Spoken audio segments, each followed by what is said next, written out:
رونالدو بازیکنی که پدر مادرش نمیخواستن به دنیا بیاد بخاطر مشکلات مالی، ولی وقتی که مادرش رفت دارو مصرف کرد، مواد خورد، سیگار کشید و چیزهای دیگه ضرردار خورد تا رونالدو زنده نمونه.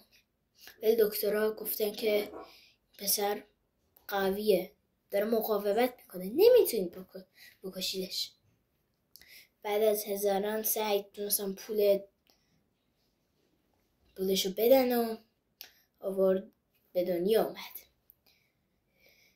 اولش تو آکادمی بازی کرد، جایی که مربی اسپورتینگ اومد و جایی که رونالدو بازی میکرد گفت امروز هرکی به تو بیشتر از بقیه گل بزنه به آکادمی اسپورتینگ میپیونده.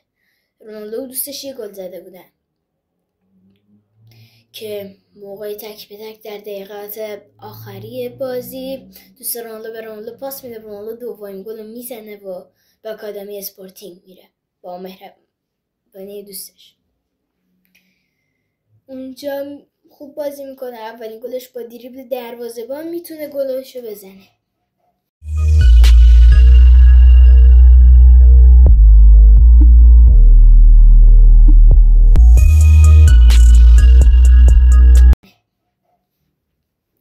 و بعد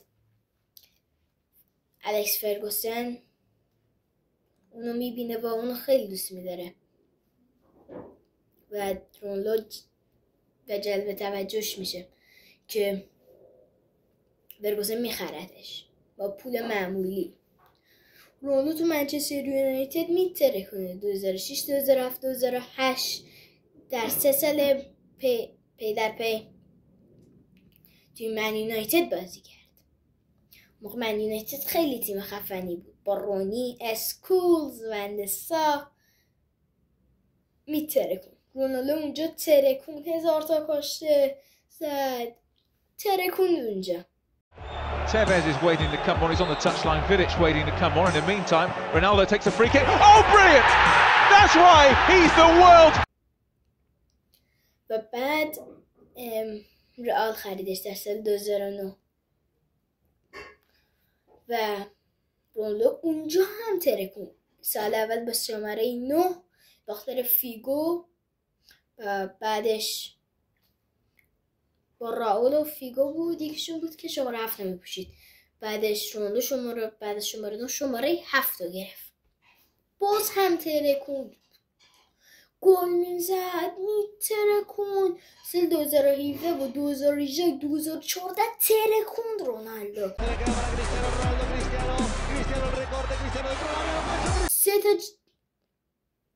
سه تا جام برد پشت سر هم که چمپیونز لیگ بود و بعد توپ طلا برد 2 تا یا 3 تا. توی من یونایتد هم خیلی کارو کرد، پوشکاش برد، چمپیونز لیگ برد، توپ طلا برد، همه کارو انجام داد.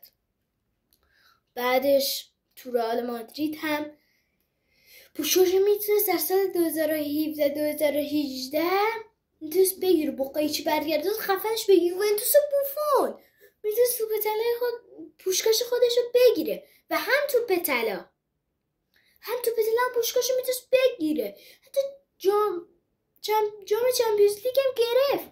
ولی خب با مسخره بازی مشکل فیفا با رونالدو نتونست اینا رو بگیره. چمپیونز لیگو که برد، توپ طلا رو دادن به مودریچ و پوشکاش هم دادن به گل مسخره محمد صلاح. بعدش آخرین بازی جلوی لیورپول بود. بعد بگیم که بهترین دوستاشم خیلی خوب بودن تو رئال، بیل بود، بنزما بود. یه مثلث هم ساخته بودم به نام BBC که میشد بنزما، بیل، کریستیانو رونالدو که خیلی مثلثشون خفن بود. مودریچ خوب بود، با مارسلو ترکوند، بهترین دوستای هم بوده.